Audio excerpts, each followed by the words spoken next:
सदा गीत गाता रहूं मैं नबी के, हो तौफीक ऐसी आता या इलाही। गीत गाता रहूं मैं नबी के, हो तौफीक ऐसी आता या इलाही।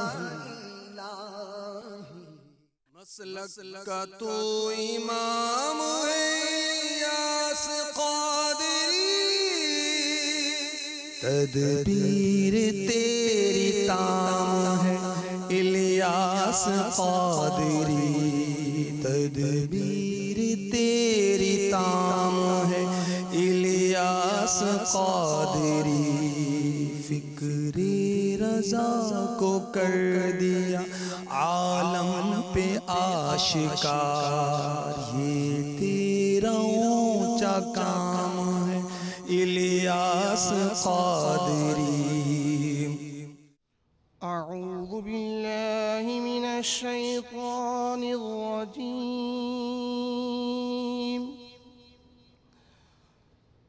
बिस्मिल्लाहिर रहमानिर रहीम।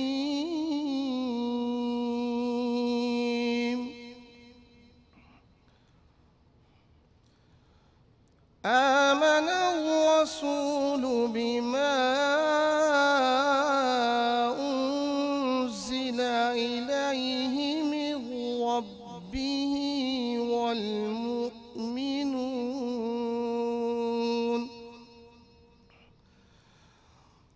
कुल्लुन आमना बिल्लाहि व मलाइकतिहि व कुतुबिहि व रुसुलिहि ला नुफ़र्रिक़ु बैन अहदिन मिन रुसुलिहि वक़ालू समिअना वअतअना गुफ़्रानक रब्बना व इलैकल मसीर।